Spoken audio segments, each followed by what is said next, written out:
하나님 은혜를 감사드립니다. 오늘 저희에게 종료주를 허락하여 주시고 또 주님께서 예루살렘에 입성하시는 것을 또 보면서 우리 또한 만왕의 왕주해 주신 주님을 영원히 바라볼 수 있는 믿음 부심을 감사드립니다.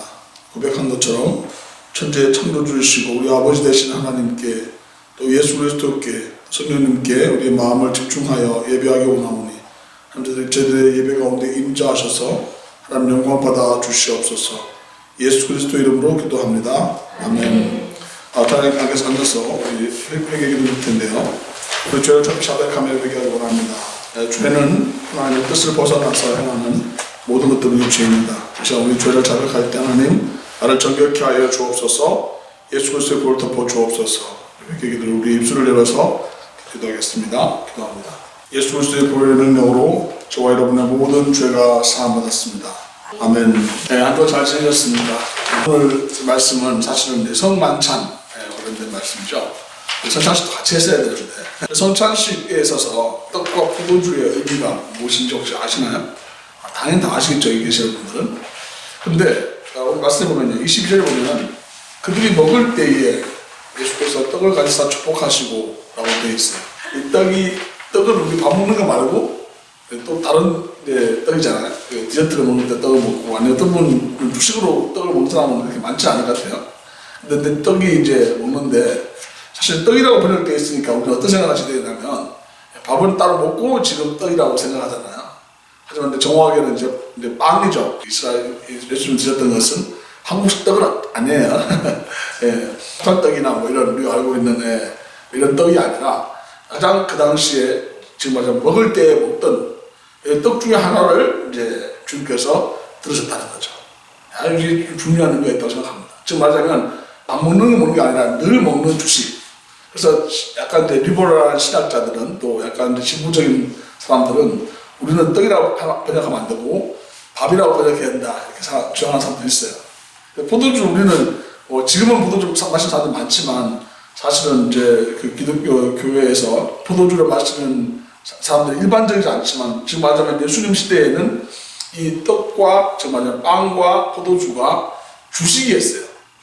지금 말하자면 우리 생각에는 예수님이 특별한 빵과 특별한 포도주를 준비하신 것이 아니라 그 당시 사람들이 늘 먹는 음식을 가지고 예수님이 하셨다는 것을 이제 중요한 관점이죠. 사실 우리가 성찬식 할 때 그 의미를 제대로 살리려면 그래서 어떤 사람은 듣던 것처럼 떡이 아니고 밥을 해야 되고 포도주가 아니고 안치부리는 사람들은 막걸리를 해야 되지 않냐 이런 사람도 있고 사실 막걸리를 우리가 뭘 먹지 않잖아요. 그럼 아니면 우리가 국으로 해야 되지 않나 이렇게까지 표현한 사람도 있는데 원래 의미를 좀 상실할 수 있기 때문에 포도주와 빵을 사용해서 지금도 우리가 성찬식을 하고 있죠. 근데 중요한 것은 예수님께서 그 아주 오디너리한 우리가 알고 있는 일반적으로 먹는 그 음식을 가지고 성찬식을 하셨다는 것이 우리가 잊지 말아야 될 중요한 사실입니다. 그것은 무엇을 의미하냐면요, 즉 예수님께서 우리에게 생명을 주시는데 매일매일 주시는 거예요. 성찬식 한 번 하고 그 다음에 한 번 할 때 그때 특별한 그 빵과 그 포도주를 의미하는 게 아니라 사실은 우리가 매일 먹는 주식이 되어 주신다는 것을 의미한다는 거죠. 이게 굉장히 관점에 큰 전환이 있어요. 지금 말하자면 우리 밥을 먹을 때 주님 감사합니다, 잘 먹겠습니다, 좋은 음식 주셔서 감사합니다라고 하지만 예수님 관점에서 말한다면은 우리가 매일매일 먹는 음식을 먹을 때마다 이 음식이 우리를 위해서 희생되는 것처럼, 아니 주님께서 우리를 위해서 희생되셨던 것처럼 이 음식이 우리에게 생명이 되는 것처럼 주님께서 그렇게 역사하시고 원하신다는 사실이라는 거죠. 그렇다면 성찬식은 우리 기독교 전통에서는 매번 모일 때마다 성찬식을 했었습니다. 모일 때마다 성찬을 함께 나누면서 또 더 나아가서 애찬이라고 해서, 애찬은 뭐냐면 이 성찬의 의미만큼 강력하게 우리가 설명하지 않지만 같이 떡을 떼는 모든 행위들을 애찬식을 하면서 우리 공동체가 그렇게 형성이 되었던 것이죠.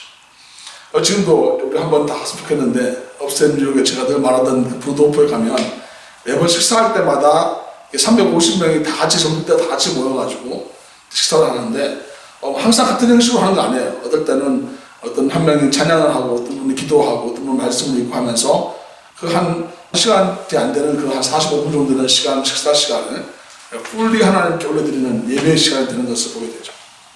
그래서 사실 우리 모임이 예전에 했을 때 신성의 집산 댁에서 모였을 때 우리가 다이닝 월십이라고 이름 붙였던 이유는 뭐냐면 사실 함께 밥을 먹는다는 의미는 굉장히 중요한 의미를 가지고 있죠. 그래서 뭐 말 보는 것처럼 컴퍼니라는 그 말 자체도 이게 판이 있잖아요. 빵을 함께 먹는 사람들의 공동체를 의미하는 커뮤니티, 그래서 컴퍼니 이런 의미를 가지고 있다고 하죠. 실제로 우리가 그리스도 안에서 한 공동체라고 하는 의미를 가지는 것은 함께 먹는 것도 굉장히 중요한 의미가 있다는 것을 말씀하고 있는 것이죠. 근데 예수님께서 그 떡 중에 하나를 꼭 하시고 떼어 제 아들에게 주시며 이러셨다 이렇게 말합니다. 굉장히 또 중요한 의미겠죠. 밥 먹을 때 우리는 그냥 일상적으로 그냥 기도하면 하고 이제 바로 먹는데 예수님께서는 그 떡을 가지시고 축복하셨다라는 말을 하고 있습니다. 이때 비슷한 상황이 언제 있었냐면 오병이어 기적이 났을 때도 같은 일이 벌어졌죠. 예수님이 축사하시고 축복하셨다는 말이 나오는데 사실 이 음식을 먹는 행위를 통해서 우리가 깨닫게 되는 것은 이 음식만 먹는 게 아니라 사실 우리는 뭘 먹냐면요. 사랑과 은혜와 또 서로 축복을 나누고 경험하게 되는 것이죠. 그리고 공동체, 아까 우리 연호 부사님 기도하시고 말씀하셨는데 그 공동체라는 그 의미를 우리가 더 분명하고 느끼게 되는 것은 함께 같이 떡을 떼고 교제하는 것, 또 그리스도 안에서 사랑과 은혜를 나누는 것, 또 부유한 자나 가난한 자나 할 것 없이 모든 사람들이 함께 그 식탁에서 나누는 것, 이런 모든 것들을 의미한다고 할 수 있는 거죠.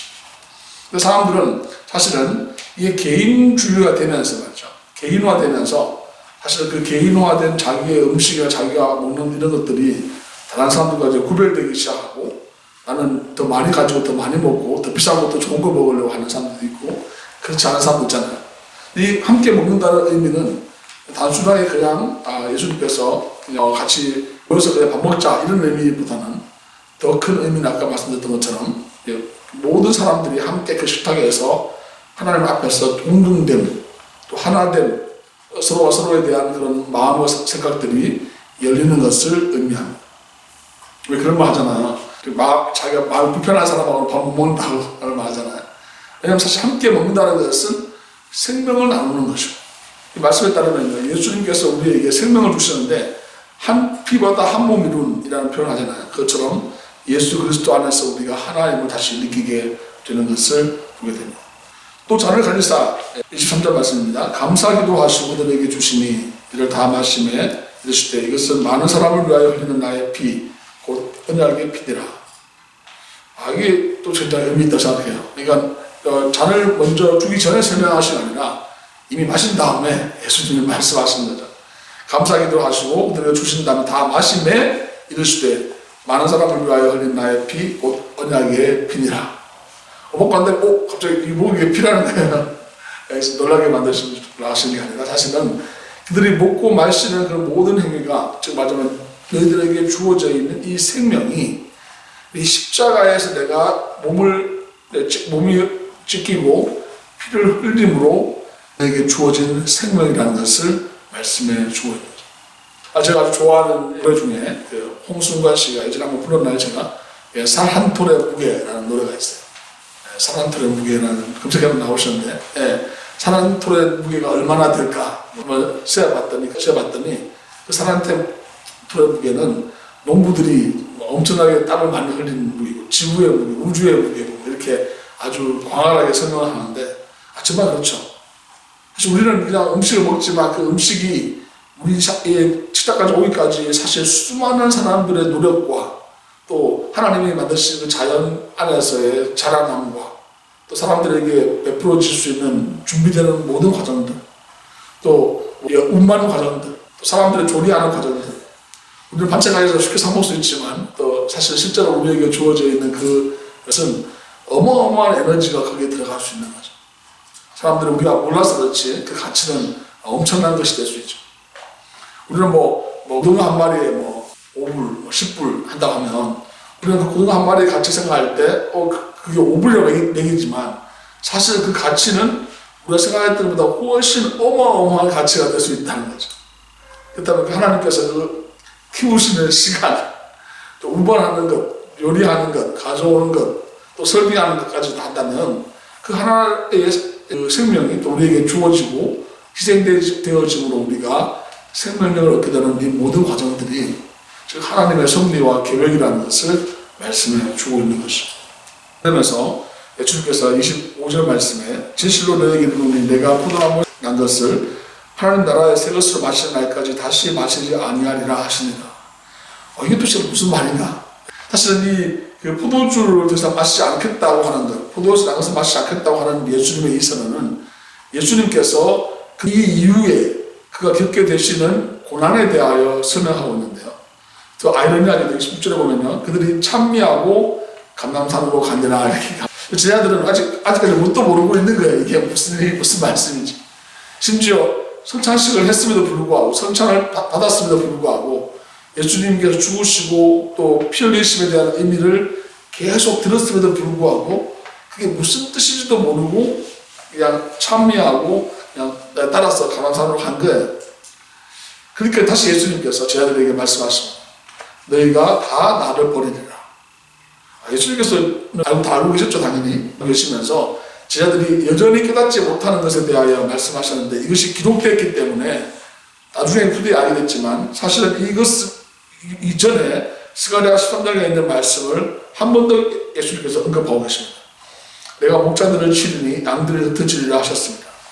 즉 그들이 배신할 것조차도 하나님의 섭리와 계획 가운데 있었다는 것을 알려주시는 거죠.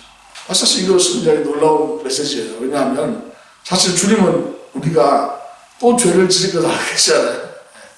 우리가 또 실수하고 또 실패하고 또 좌절하고 넘어질 것을 주님은 다 알고 계세요. 그런데 예수님께서 다시 한번 이 말씀을 주시는 것은 뭐냐면 내가 다 안다. 하지만 그럼에도 불구하고 내가 너희들을 여전히 사랑하고 내가 너희들을 위한 계획이 있고 내가 너희들을 사용하겠다. 와, 하나님 놀라우신 우리에게 주시는 말씀이 아니다. 우리는 이렇게 생각할 수 있어요. 또 내일 삶에 있어서 내 자신의 삶을 정말 진정으로 하나님 기뻐하시는 삶을 살지 못하게 막는 이유 중 하나가 뭐냐면 나는 또 좀 지나면 또 실수하고 또 넘어지고 또 좌절하고 또 내가 두려움 속에 빠지고 또 내가 실패하고 또 심지어 또 다른 사람들로부터 내가 어려움과 힘듦을 당할 텐데 내가 굳이 왜 또 하나님 앞에 나가서 무슨 염치가 있었어 무슨 명목이 있었어 라고 우리는 말할 수가 있어요. 그러면서 아무도 안 할 수가 있어요. 그리고 하고 싶지도 않고 할 의지도 없고 생각도 없다고 말할 수 있었죠. 제자들이 그랬어요. 제자들이 전부 다 버리고 떠났어요. 특별히 예수님의 수제자라고 하는 베드로가 아주 정말 이게 수치스러운 일을 했죠. 닭 2번 울기 전에 3번 부인하는 그 일을 베드로가 한 거예요. 그럼에도 불구하고 그는 힘있게 말하고 장담했지만 어떻게 했어요? 제자들과 마찬가지로 도망해버리고 말았다. 주님께서 이 말씀을 기록하신 이유가 그들을 부끄럽게 하기 위해서 그들로 하여금 정말 이렇게 하나님의 주님 앞에서 머리를 못 들게 하기 위해서 아니야. 그 이후에도 수많은 사람들이 사실은 배교하기 때문에 탄압과 핍박과 어려움이 있었을 때 특히 마가복음에서 나와 있는 것은 보면 나중에 사실 이 환경이 어떠냐면요. 엄청난 로마뿐 아니라 로마의 압제뿐 아니라 동족의 위협 이런 것들이 있었기 때문에 그들은 어쩔 수 없이 배교하는 일 또 하나님을 떠나는 사람들이 왜 없었겠어요? 아니면 죽게 되는데 아니면 쫓겨나는데 더 이상 살 수가 없는데 경제적인 삶을 살 수도 없고 자기에게 주어져 있는 가족들을 지킬 수도 없는 상황들이 되기 때문에 심지어 배교하는 일들이 일어나게 됐고 믿음을 떠나는 사람들도 있었고 시험이나 미혹에 빠지는 사람들도 많이 있었어요. 근데 그 가운데 이 말씀 주신 이유가 무엇일까요?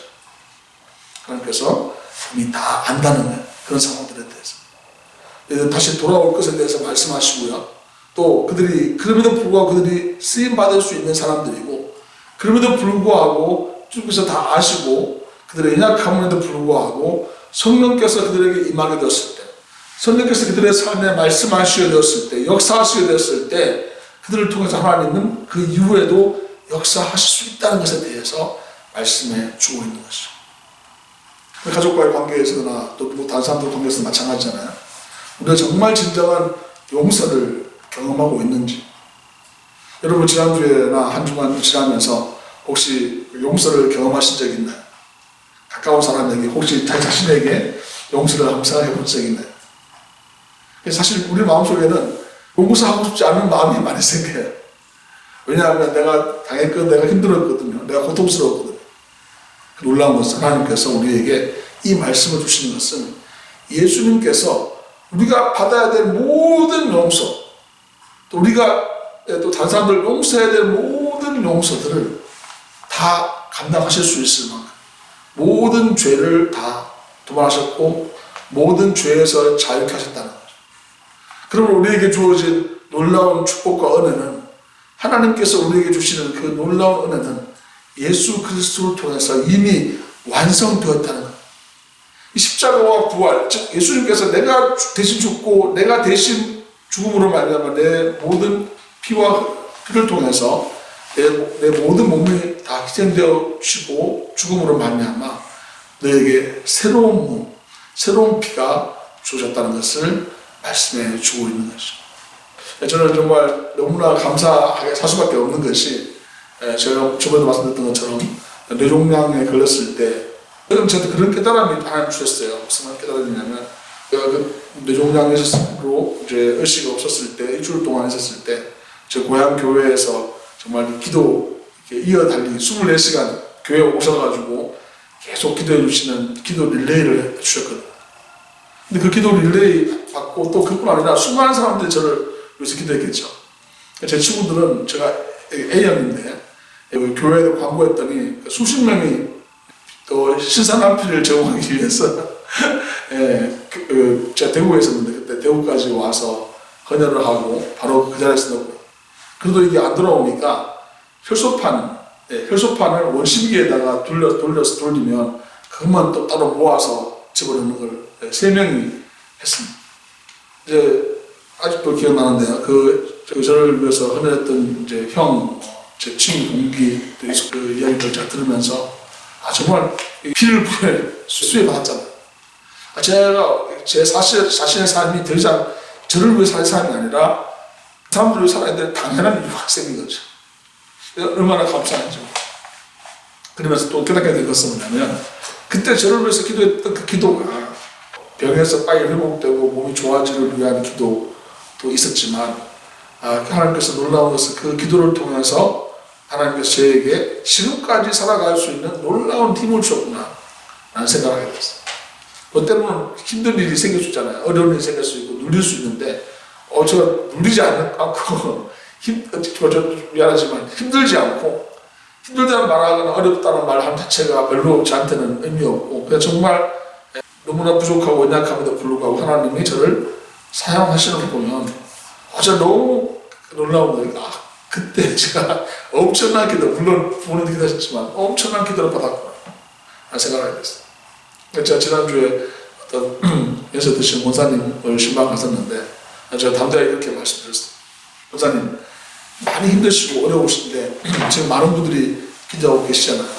그렇다는 거예요. 이 기도가 결코 그냥 권사님의 회복을 위해서만 기도가 되는 것이 아니라, 권사님 앞으로 남은 삶 가운데 하나님의 역사하심과 하나님의 놀라우신 은혜가 넘쳐나는 그런 계기가 된다는 것을 저는 확신합니다. 권사님도 이 기도에 또 받으시고 또 함께 기도해달라고 요청하시고 기회에 기도를 많이 확보하시기 바랍니다. 그랬더니 정말 그렇다는 거예요. 기도가 느껴진다는 거예요. 자기를 위해서 기도해준다는 게 느껴진다는 거예요. 말씀 우리에게 분명히 말씀하십니다. 우리가 주님을 부인하고 배반하고 떠나 있는 삶을 살지라도 주님의 그 사랑이 우리를 붙잡고 있기 때문에, 사실은 우리의 마음속에 그런 연약함과 부족함을 주님께서 다 아시기 때문에 주님께 내 마음을 다 쏟아놓게 되고 주님께 우리의 생각을 다 내어놓게 되었을 때 주님께서는 우리의 삶을 다시 만져주시고 붙들어 주셔서 정말 우리의 삶 가운데 하나님의 뜻을 이루어 주시는 놀라운 은혜를 주시는 것을 깨닫게 됩니다. 하지만 우리 베드로의 이 장담을 좀 더 들여다봐야 되겠죠. 10절 말씀 봅니다. 베드로가 여짜오되 다 보냈자도 나는 그리하지 않겠나이다. 예수께서 이르시되 내가 진실로 내게 이르노니 오늘 밤 밝기 2번 오기 전에 내가 3번 나를 부인하리라. 베드로가 힘있게 말하되 내가 주와 함께 죽을지언정 주를 부인하지 않겠나이다 하고 모든 제자도 이와 같이 말합니다. 절대 장난만 하면 안 되죠. 그게 아니라 사실은 우리가 우리의 믿음과 신앙을 선포하고 고백해야 될 필요가 있습니다. 하지만 내가 할 수 있다고 하는 것, 내가 이 모든 것을 내 방법대로 내 뜻대로 이루겠다 하는 생각들은 굉장히 잘못된 부분이 있죠. 내가 말하지만 사실은 우리 자신의 한계 있는 삶이기 때문에 그것을 감당할 수 없다는 것을 우리 자신 너무 잘 알아요. 그래서 우리에게 가장 필요한 것이 이 복음서가 마쳐지게 되면서 가장 우리에게 요구되고 필요한 부분은 뭐냐면 성령 충만함. 성령의 역사하심과 성령의 도우심과 성령의 내주하심과 성령의 충만함을 우리는 항상 간구하고 기도해야 돼요. 어떤 상황 속에서 내가 혼란이 생기거나 문제가 생기거나 어떤 판단이 안 섰댔잖아요. 그때 뭘 해야 되냐면요. 성령 하나님 나를 다스려 주시고 나에게 말씀해 주세요. 나를 인도해 주세요. 내가 무엇을 해야 될지 깨닫게 해주시고 이끌어 주세요. 항상 이 기도를 우리가 마음속에 정말 몸에 툭심에 나오듯이 하는 그런 마음 태도가 필요하다. 근데 미혹이 당하잖아요. 시험에 빠지게 되면 어떤 일이 벌어지냐면요. 그런 생각 자체가 안 들어요. 기도할 생각 자체가 안 들어요. 그러나 중요한 것은 하나님께서 우리에게 원하시는 것은 바로 그런 순간과 상황, 미혹당하고 시험당하고 두려움과 어려움을 주는 그런 모든 상황에서 하나님께 간구하고 주님 내가 이 시험과 또 이 내 마음속의 유혹과 이것을 어떻게 이기면 좋을까요? 그럼 하나님께서 반드시 길을 알려주십니다. 깨닫게 하시고 보여주시고 나타내시고 말씀해 주셔서 나로 하여금 무엇을 해야 될지 어떻게 해야 될지를 세밀하게 말씀하시고 알려주시는 분이 하나님이시라는 것을 우리는 말씀을 통해서 깨닫게 되는 것입니다. 왜냐하면 주님께서 다 아시고 왜냐하면 주님께서 바로 그 자리에 함께 계시고 주님께서 심지어 앞으로 일어날 미래일 또한 다 알고 계시기 때문에 하나님께서 과거의 일만 알고 계시고 현재만 알고 계시는 것이 아니라 미래에 일어날까지 다 알고 계신다는 전지전능하신 하나님이시기 때문에 우리는 언제 어디에서나 하나님께 구하고 하나님께 뜻을 구하고 하나님께서 우리에게 명령하신 대로 행할 수 있는 놀라운 축복과 은혜가 우리에게 주어진 줄 믿습니다. 6월절 예수님께서 떡을 가지시고 축복하시고 나눠주시고 또 감사기도 하시고 잔을 주시면서 포도주를 마시게 하시고 밥과 국을 먹게 하시면서 이것은 내 몸과 내 피라고 말씀하시고 또 우리에게 날마다 새 생명을 주시는 하나님, 우리에게 놀라운 생명의 역사를 말미암아 영생을 누리게 하시는 그 하나님께 마음과 뜻과 정성을 다해 하나님의 뜻을 구함으로 하나님 기뻐하시는 삶을 살아가는 여러분과 제 삶이 될 수 있기를 주님의 이름으로 축복합니다. 기도하겠습니다. 그렇습니다. 주님, 우리의 일상 가운데 매일 밥을 먹고 있습니다. 주님께서 저희들에게 말씀하십니다. 지금 먹고 있는 그 음식, 그것이 바로 내 몸과 피라고 말씀하십니다. 예수 그리스도께서 나를 위하여 죽으시고 또 피 흘려 주심으로 말미암아 나에게 주어진 세컨 찬스, 세컨 라이프라는 것을 깨닫게 하심을 감사드립니다. 이미 죄로 말미암아 멸망당하여 죽을 수밖에 없었는데 주님께서 우리의 삶을 사랑하셔서 새 생명을 주셨습니다. 그러므로 하나님께서 우리에게 주신 이 고난이 시작되는 또 고난의 중에 있는 우리의 삶일지라도 더 이상 그것이 우리의 삶을 누르거나 그것이 더 이상 우리의 삶 가운데 정말 하나님의 뜻과 하나님의 영광을 바라보지 못하게 막을 수 없음을 믿습니다. 하나님 저희들에게 역사하여 주셔서 때로는 우리가 좌절하고 쓰러지고 넘어질지라도 이미 모든 것을 아시고 모든 것을 통치하고 다스리시며 하나님의 역사 가운데 이끄시는 그 하나님을 온전히 바라볼 수 있도록 저희의 믿음을 더하여 주시옵소서. 하나님 사랑하시는 우리 귀한 성도님들 그들 마음속에 주님과 동행하는 삶이 되게 도와주셔서 정말 우리에게 오는 시험과 어려운 모든 것들을 주 예수 그리스도 이름으로 물리치게 도와주시고 내 자신을 의지하고 믿는 것이 아니라 내 능력을 의지하고 믿는 것이 아니라 하나님의 긍휼과 은혜를 따라서 우리의 삶을 주 앞에 온전히 올려드려 주님의 인도하심을 받는 복된 삶을 살아갈 수 있도록 주님 역사하여 주옵소서. 주 예수 그리스도 이름으로 축복하며 기도합니다. 아멘. 하나님 사랑하시는 귀한 성도 여러분, 세상은 담대하게 믿음으로 나아가시기 바랍니다. 이미 예수 그리스도께서 죄와 사망 권세를 이기시고 부활하셔서 하나님 우편에서 지금도 우리를 위하여 기도하고 계시기 때문입니다. 지금 우리 주 예수 그리스도의 크신 은혜와 하나님 아버지의 무한하신 사랑하심과 하나님의 감화 감동 교통 충만하심이 예수 그리스도를 따라 행하며 주의 뜻을 따라 오직 우리의 삶을 올려드리며 하나님 영광 가운데 승리하기로 다짐하는 주의 백성들 머리 위에 지금부터 영원토록 함께 하시기를 간절히 축원하옵나이다. 아멘. 하나님 감사합니다.